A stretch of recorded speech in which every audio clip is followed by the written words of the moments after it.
Bueno, como decía Pablo, doy gracias a Dios siempre que me acuerdo de vosotros.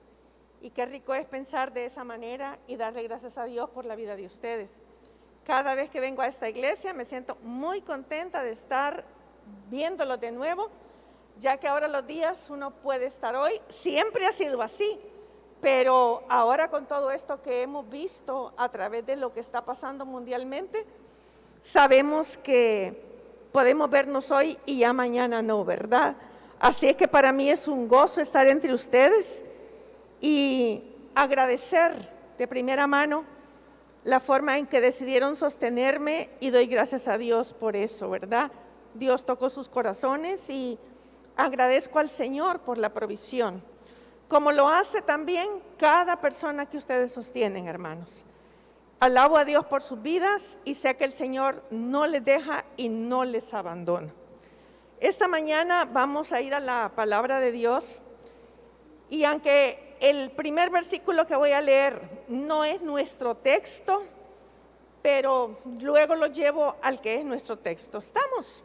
Vamos a orar y vamos a dar gracias a Dios. Padre, te alabamos y te bendecimos en esta mañana. Gracias por el día de hoy, que tú nos permites, Señor, poder llegar a tu palabra, bendecirte, alabarte, como decías, alabanza. Alaba a Dios si realmente tú eres digno de toda alabanza. Señor, en esta mañana queremos salir llenos de tu palabra, desafiados por ti, no por una persona, sino por ti y tu palabra. Disponemos nuestro corazón para que tu palabra caiga en tierra fértil. Disponemos nuestra alma, mente y espíritu para que nos hables y tu palabra en nosotros no regrese vacía, sino que produzca fruto y germine y eche fruto de tal manera que sea el 100%. Permite que nuestros corazones salgan de verdad, regocijados en ti, pero por tu palabra. Te damos las gracias en Cristo Jesús. Amén. Primera de Corintios 7, 29 al 31 dice, no es el texto que vamos a ver, pero quiero dar esto como una entrada. Pero esto digo, hermanos, que el tiempo es corto.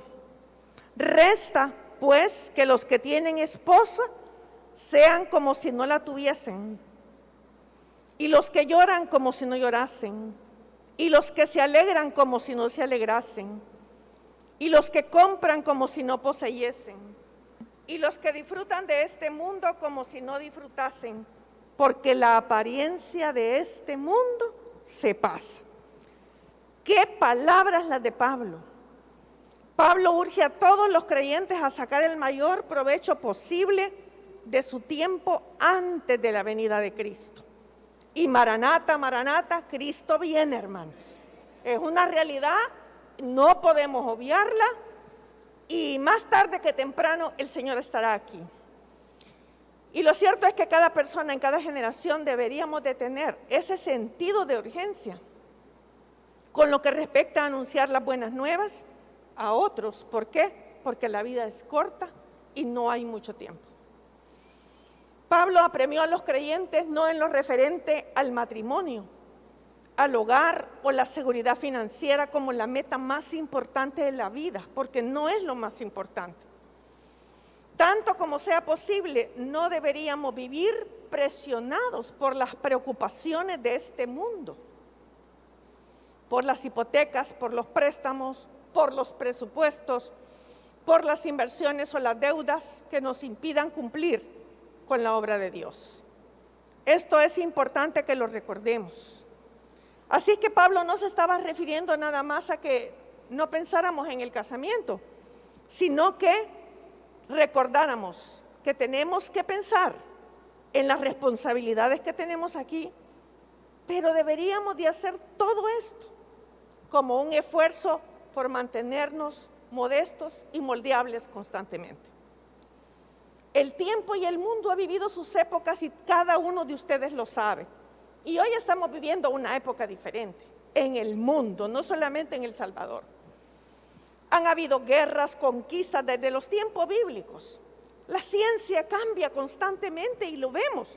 Lo que era cierto en medicina hace 50 años ya no lo es ahora. Lo que era cierto en psicología ya no es lo mismo hoy. Todo ha cambiado. Hay medicamentos incluso que han salido del mercado porque ya no sirven, ya están obsoletos. Entonces todo va cambiando. Reinos que caen, reinos que se levantan, sistemas políticos cambiantes y diferentes en todo el mundo. El democrático, el liberal, el socialista, el autoritario, el fascismo, el nacionalsocialismo, el monárquico. Las modas y el estilo y los gustos ha cambiado también. Todo es diferente. Pero me gusta tanto el rey Salomón, que lo dijo tan puntual: no hay nada nuevo debajo del sol. Y esto realmente es lo que debe de darnos como seguridad y confianza. Por eso, el tema de hoy es: la misión no ha cambiado. Eso es lo que vamos a estar viendo a través de la Escritura. La misión no ha cambiado. Todo cambia, pero la misión que Dios nos ha entregado, esa no ha cambiado. Así es que vamos a Hechos 22. Ahí vamos a estar estudiando la palabra del 22, 12 al 15. Lo mismo que Dios le dijo a Adán, se lo dijo a Noé, se lo dijo a Abraham, lo dijo Jesús antes de partir al cielo y fue dicho también a Pablo. Así que vamos a leer esta porción. ¿La tienen todos? Muy bien. Vamos a leer entonces Hechos 22, 12, ¿verdad? Entonces uno llamado Ananías, varón piadoso según la ley, que tenía buen testimonio de todos los judíos que ahí moraban, vino a mí y acercándose me dijo: hermano Saulo, recibe la vista. Y yo en aquella misma hora recobré la vista y lo miré. Y él dijo: el Dios de nuestros padres te ha escogido para que conozcas su voluntad y veas al justo y oigas la voz de su boca, porque serás testigo suyo a todos los hombres de lo que has visto y oído. Muy bien. Por favor, así de lejos, dígale a la persona que tiene la misión no ha cambiado. Dígaselo de nuevo: la misión no ha cambiado. Muy bien. Lo primero que vamos a ver en este tema es que Dios te ha escogido. Queridos hermanos, como si Pablo estuviera aquí presente, a cada uno de ustedes les digo, y me lo digo también para mi persona: Dios nos escogió, nos eligió para que fuésemos sus hijos. Y a veces olvidamos la grandeza, el poder, la misericordia, el favor que Dios tuvo para nosotros al habernos escogido. Juan 15 dice: ya no os llamaré siervos, porque el siervo no sabe lo que hace su Señor, pero os he llamado amigos, porque todas las cosas que oí de mi Padre os las he dado a conocer. No me elegisteis vosotros a mí, sino que yo os elegí a vosotros. Y créanme que esto a mí me hace pensar: ¿qué pudiste ver en mí, Señor? ¿Y qué pudo ver en cada uno de nosotros? Dice que no lo elegimos nosotros. Entonces no es cuando yo me convertí, es cuando el Señor me convirtió. Porque Él nos eligió. No nos eligió porque somos buenos. Cuidado con pensar que porque somos buenos, que porque tuvimos una vida moral intachable, que por eso Dios nos eligió. Nos eligió a través de la sangre de Jesucristo, a través del sacrificio de su Hijo Jesús, a través de aquel que pagó la cuenta por nosotros. Fuimos elegidos a precio de sangre. Así fuimos elegidos, porque Dios en su misericordia envió a su Hijo para pagar nuestra cuenta. Así que ninguno podemos enorgullecernos que fuimos llamados por algo bueno que tengamos. La Biblia nos da mucha luz en esto. Si vamos a 1 de Corintios, no pierda su pasaje que tenemos como el texto que estamos viendo, pero si vamos a 1 de Corintios 1:23, nos aclara la Biblia esto que estamos hablando, que Dios nos eligió. Pero nosotros predicamos a Cristo crucificado, para los judíos ciertamente tropezadero, y para los gentiles locura. Mas para los llamados, tú y yo, para los llamados, así judíos como griegos, Cristo, poder de Dios y sabiduría de Dios. Sino que lo necio del mundo escogió Dios para avergonzar a lo sabio, y lo débil del mundo escogió Dios para avergonzar a lo fuerte, y lo vil del mundo y lo menospreciado escogió Dios, y lo que no es, para deshacer lo que es, a fin de que nadie se jacte en su presencia. Este punto es muy importante, porque a veces pareciera que después de que llegamos a la vida cristiana, pareciera que tenemos tan de menos a la gente que no conoce de Cristo, al vecino que es difícil, al compañero de trabajo que está haciéndonos la camita para ver si nos quitan, aquel familiar que de verdad es imposible de tratar. Pero igual que ellos, Dios nos escogió y los puede escoger a ellos, porque la misión no ha cambiado. Nosotros debemos ser luz para ellos, porque nosotros no nos podemos jactar absolutamente de nada. Y si algo me gusta de la palabra de Dios, es que ella nos refleja cómo Dios, el estándar del aprecio de Dios hacia las personas. Tiene en la palabra gente como Daniel, como Josué, tiene gente como Ruth, tiene gente como Esther, pero también tiene personajes como Rahab la ramera. Y no dice Rahab es menos que los demás, no, todos iguales.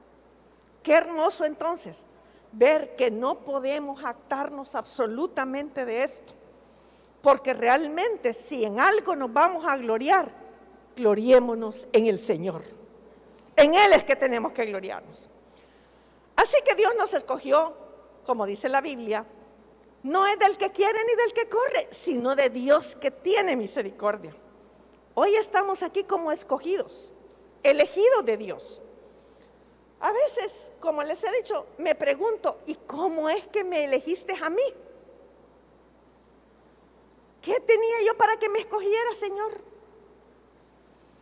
Y como dijo Ruth, ¿por qué he hallado gracia en tus ojos para que me reconozcas, siendo yo extranjera? Es que la verdad que sin Cristo no hay nada bueno en nosotros, hermanos, absolutamente nada. Todo lo bueno que poseemos es por Él, es para Él y es en Él. Así que fuimos elegidos como Pablo para que conozcamos su voluntad primeramente. Porque ¿qué decía nuestro texto? Precisamente decía,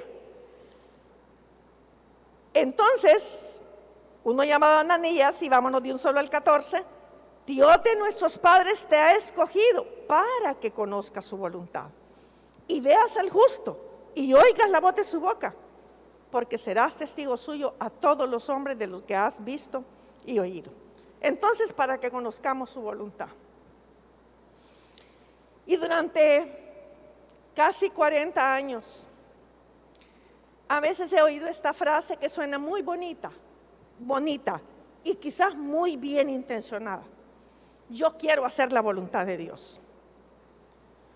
Como si fuera algo etéreo, como si fuera una cosa como un eslogan. Y digo, gente muy bien intencionada, pero sinceramente equivocada. Yo quiero hacer la voluntad de Dios. No se someten a un proceso en la escritura, no se someten a los líderes de la iglesia, no van por lo que Dios establece, pero quieren hacer su voluntad. Para que hagas su voluntad. La voluntad de Dios no consiste que invirtamos nuestras vidas en trabajar arduamente para tener carros lujosos, vestidos costosos, en adquirir posesiones y más dinero, mejores puestos o posiciones en tu trabajo, ni tampoco que tengamos muchos títulos. Todo esto podemos hacerlo, claro que sí, no estamos en contra de ello, pero lo más importante es que conozcamos su voluntad y la llevemos a cabo. Es más, Pablo, en esa época, que era un hombre que tenía una posición en todos los sentidos que superaba al promedio, ese hombre dijo: todo lo tengo por basura.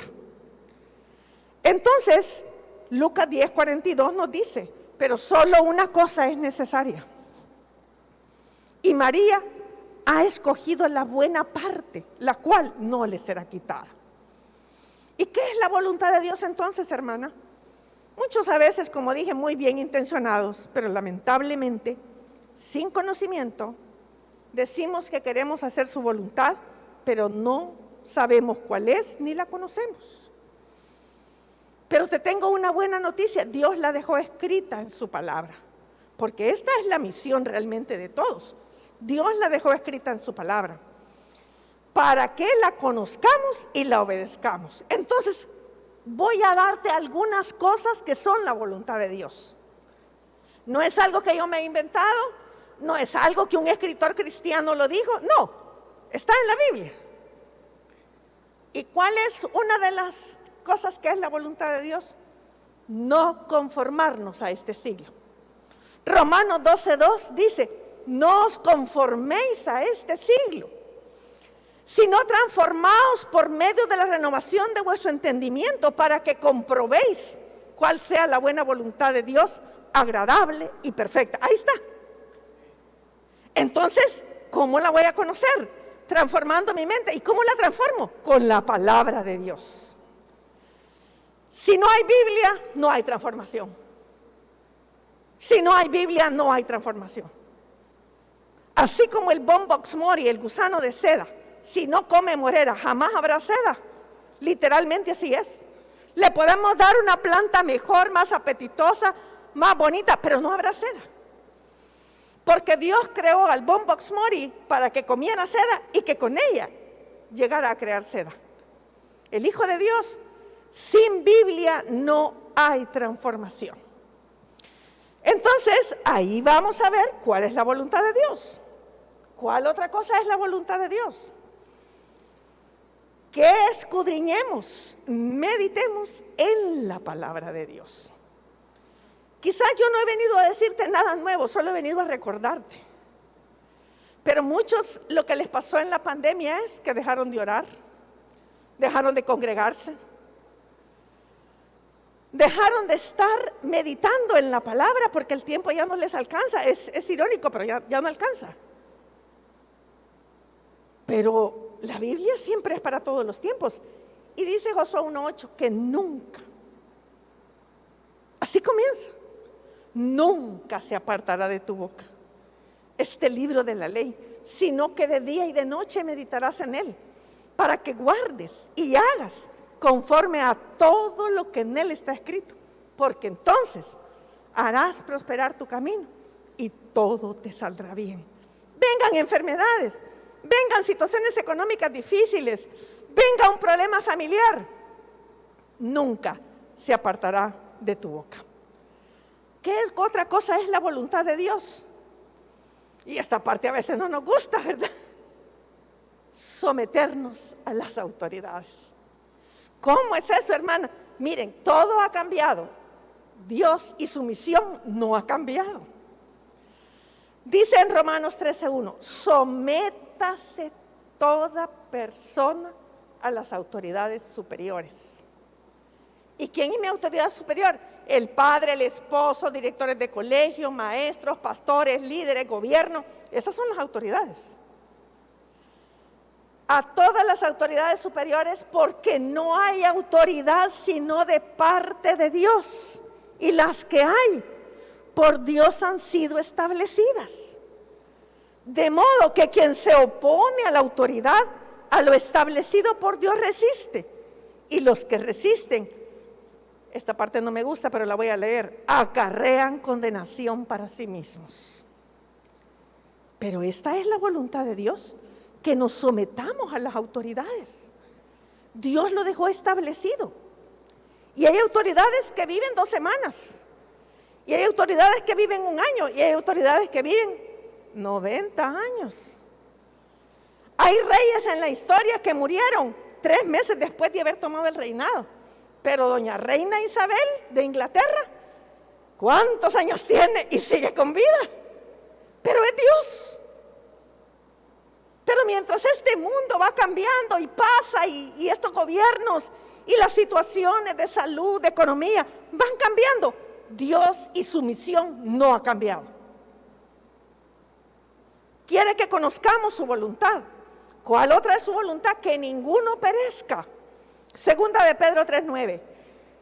El Señor no retarda su promesa según algunos la tienen por tardanza, sino que es paciente para con nosotros, no queriendo que ninguno perezca, sino que todos procedan al arrepentimiento. Por eso hacemos misiones en nuestra tierra, por eso hacemos misiones en el supermercado, por eso hacemos misiones en el vecindario, por eso hacemos misiones fuera del país, porque la misión no ha cambiado y Dios no quiere que nadie perezca, sino que todos procedamos al arrepentimiento. ¿Cuál otra cosa es su voluntad? Que seamos santos. Primera de Tesalonicenses 4:3. Pues la voluntad de Dios es vuestra santificación, que os apartéis de fornicación. Y ahora, con todo lo que tenemos tan al día, a solamente un clic, solamente un toque, si es touch la pantalla, un toque, para ver la gama de Netflix, me parece que Amazon también tiene todo este tipo de cosas. Y entonces podemos meternos en una serie o en una película, y qué difícil es encontrar algo que no contamine nuestros ojos hoy día. Porque casi todas las películas ahora y las series tienen un blanco, un negro, un homosexual o uno sin género. Porque hoy ya se están creando leyes y se están adoptando leyes en algunos países donde tú eliges qué quieres ser. Cada día se vuelve más difícil, pero la misión no ha cambiado, hermanos. Se vuelve más difícil. Porque hay países, y yo tengo una amiga de muchos años en Estados Unidos, ella es la jefe de un lugar del gobierno en determinado lugar, y me dice: Ana María, qué complicado. Porque un muchacho un día llegó vestido de mujer y entró al baño de las mujeres. Pero era hombre. Y todo el mundo se quedó como: ¿y qué hace este aquí en el baño de las mujeres, verdad? Fueron a quejarse. Y entonces le llamaron la atención a mi amiga porque era la jefe. Y ella dice: pero es que lo que pasa, que él un día viene vestido de hombre y un día viene vestido de mujer. Entonces, ¿cómo lo vamos a identificar? Pero las leyes apelan ahora, acéptalo tal como es. Y no es que desechemos a esas personas. Pero si tú ves en la televisión, es una de promiscuidad sexual tremenda. Y nosotros a veces, por divertirnos,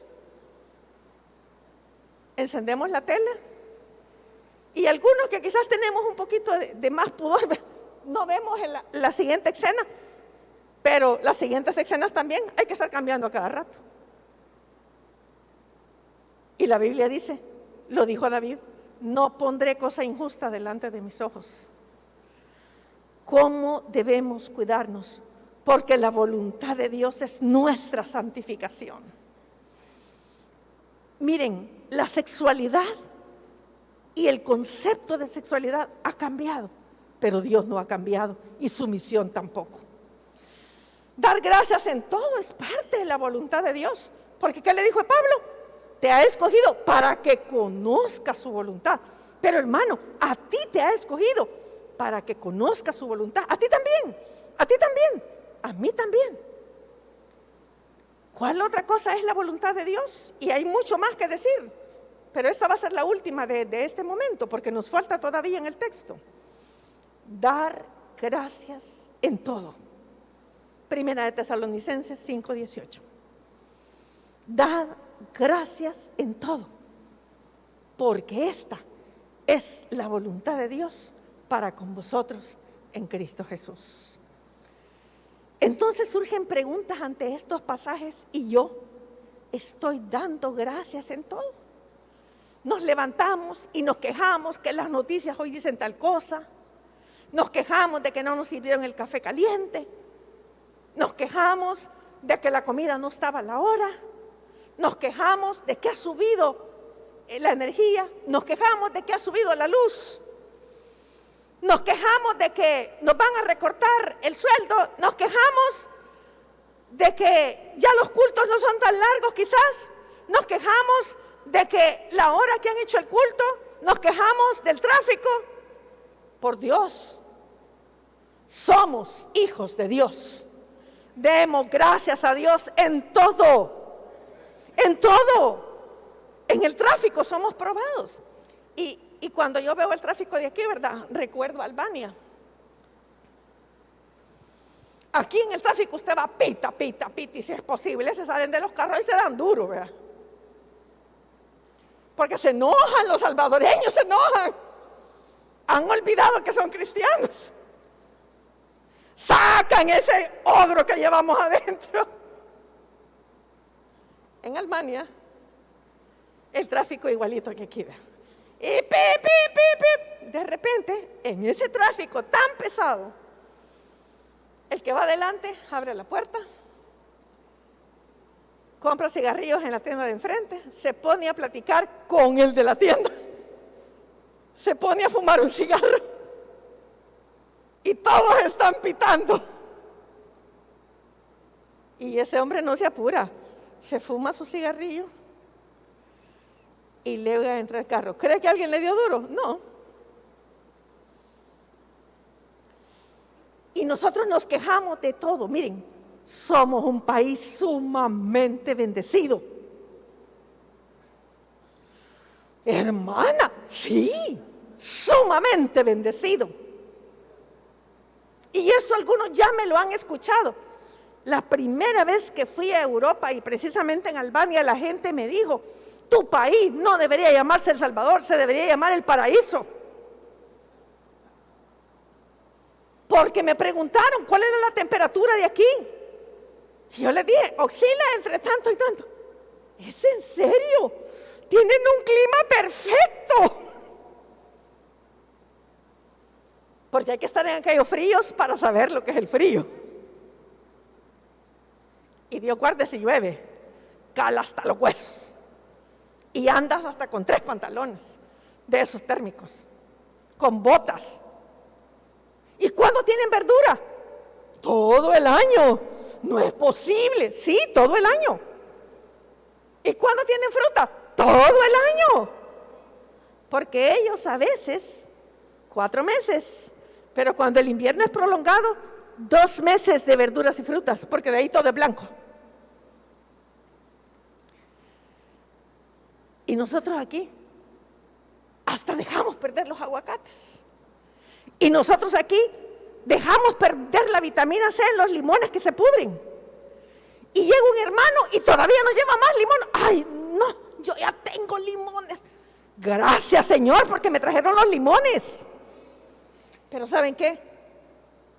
Este país y muchos de Latinoamérica, y bueno, hoy en el mundo nos caracterizamos por ser desagradecidos. Pero tú y yo no. Porque la Biblia nos dice que demos gracias a Dios en todo. Agradezcamos al Señor por el sistema político de nuestro país. Aquí voy a tocar la fibra de algunos. ¿Saben por qué? Porque no vivimos en Roma. Cuando se escribió Romanos 13, Nerón gobernaba sanguinario. Sanguinario. Mataba a los cristianos, les echó la culpa de incendiar la ciudad, simplemente porque le daba la gana. Señor, gracias por el alcalde que tenemos. No, es que mire, a mí me cae mal. No lo elegiste tú, Dios lo puso. Ay, no, yo no quisiera que en el colegio estuviera esa directora, pero esa es tu autoridad. Dale gracias a Dios por ella. ¿Cuántas veces en la semana, como hijos de Dios, agradecemos a Dios por los maestros de nuestros hijos? Lamentablemente no es así. Lamentablemente nos quejamos de ellos. ¿Cuántas veces damos gracias a Dios por la persona que está en la entrada de este templo, allá afuera, y que nos toma la temperatura? Ay, ya nos va a tomar la temperatura otra vez. ¿Cuántos agradecemos por el sistema de salud del Salvador? No, es que aquí está podrido esto, hermano. Porque no estuviste en Macedonia como yo en COVID.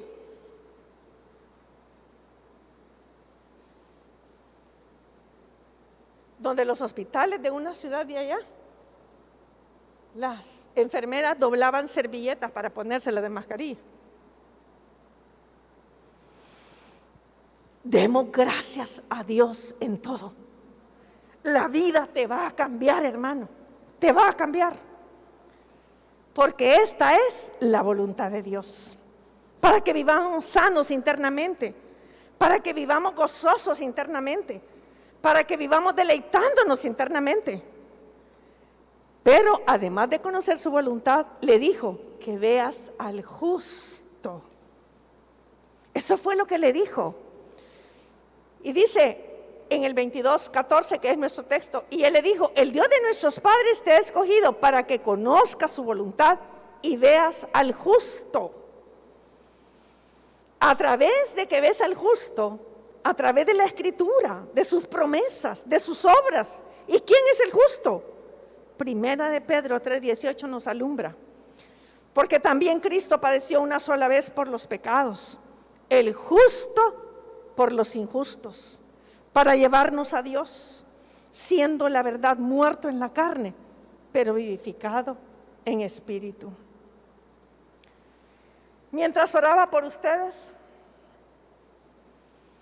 Dios me llevó al pasaje este de Pablo para que escribiera una predicación sobre esto. Y es solamente recordar que la misión no ha cambiado, hermanos. No esperemos que el sistema mundial sea justo, que las autoridades sean justas, se comporten como Jesucristo, siendo que éstas no siguen los lineamientos de Dios, sino los de este mundo. Nosotros debemos ver al justo y no ser injustos. ¿Y cómo puedo ser justo? Hemos sido justificados por la fe. Pero ¿cómo podemos ser justos, hermana? Lucas 1:5. Hubo en los días de Herodes, rey de Judea, un sacerdote llamado Zacarías, de la clase de Abías. Su mujer era de las hijas de Aarón y se llamaba Elizabeth. Ambos eran justos delante de Dios y andaban irreprensibles en todos los mandamientos y ordenanzas del Señor. Sí, hermana, pero acláreme, ¿cómo puedo ser justo? Efesios 6:1. Hijos, obedeced en el Señor a vuestros padres, porque esto es justo. Mire, la Biblia tiene todo lo que querramos saber. Ahí está, porque esto es justo. Colosenses 4:1. Amos, haced lo que es justo y recto con vuestros siervos, sabiendo que también vosotros tenéis un amo en los cielos. A los siervos y a los hijos, aquí podemos ser justos. Podría seguir con muchos versículos, pero necesitamos ver la otra parte y oigamos la voz de su boca, porque esto fue lo que le dijo: para que conozcas su voluntad y veas al justo y oigas la voz de su boca. De nuevo, ¿cómo podemos oír su voz? Primero con su palabra y caminar con él y obedecerle. La pregunta es hasta aquí: ¿conozco la voluntad de Dios? ¿Estoy obedeciéndola? ¿Estoy viendo sus obras? ¿O estoy viendo a lo que ocurre en China, Afganistán? Debemos orar por eso.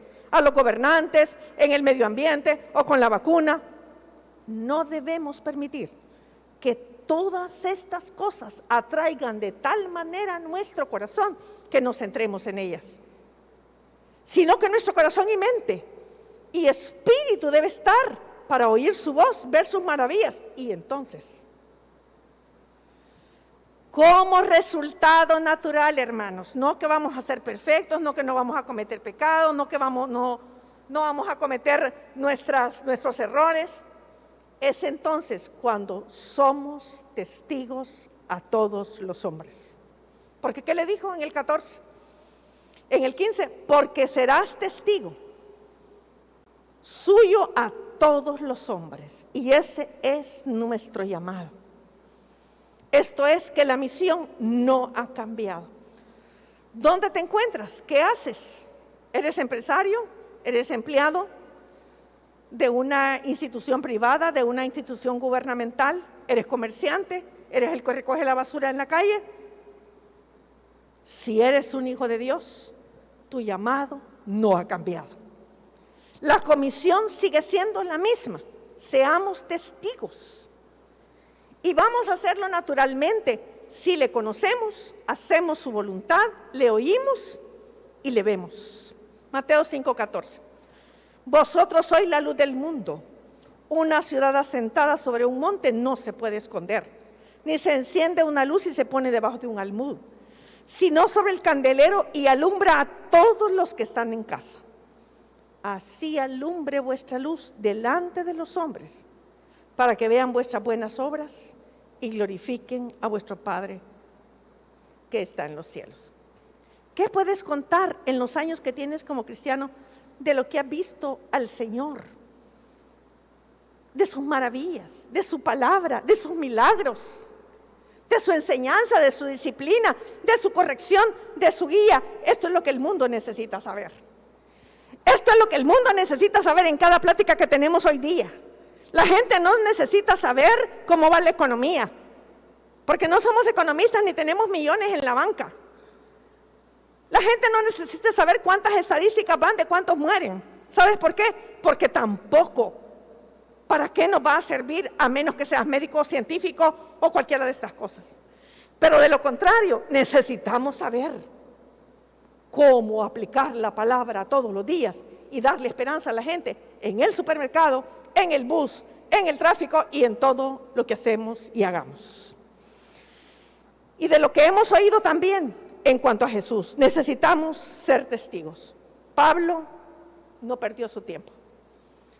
Después de su conversión, sabía que tenía un llamado, que había sido elegido, que tenía responsabilidad inmerecida, así que no perdió el tiempo, ocupándose de quién sería el próximo procónsul, qué territorios estaba ganando Roma. No estaba conversando sobre las situaciones monetarias o lo que la ciencia estaba haciendo, sino siendo testigo de Jesucristo para que otros le conocieran. Septiembre 2021. Amados míos, como si Pablo estuviese aquí, la misión no ha cambiado. Es la misma. Hemos sido llamados a ser testigos de Jesucristo donde vayamos, con quien platiquemos o nos relacionemos. No es nuestro testimonio, es el testimonio de Jesucristo. Cierre sus ojos, vamos a orar. En esta mañana, así con tus ojos cerrados, pero tu corazón y tu mente puesta en Jesús, en el Dios Todopoderoso. Si tú estás aquí por primera vez, o por segunda vez, o por tercera vez, pero nunca has recibido a Cristo en tu corazón, Él te está haciendo el llamado hoy, como se lo hizo a Pablo. Te está haciendo el llamado para que entregues tu vida a Jesús. Él te ha escogido, te escogió desde antes de la fundación del mundo. Y hoy, esta mañana, fuiste invitado para que le conocieras. Si tú estás aquí y nunca has recibido a Cristo en tu corazón, ahí donde estás, discretamente, levántame tu mano y yo entenderé que tú quieres recibir al Señor. Déjame orar desde aquí por ti. ¿Hay alguien Señor Jesús, te acepto como mi Señor y Salvador. Reconozco que moriste en la cruz por mí y resucitaste al tercer día. Me arrepiento de mis pecados. Perdóname. Te necesito. Gracias por darme el regalo de la vida eterna. Ayúdame a hacer tu voluntad. Te doy gracias en el nombre de Jesús. Amén.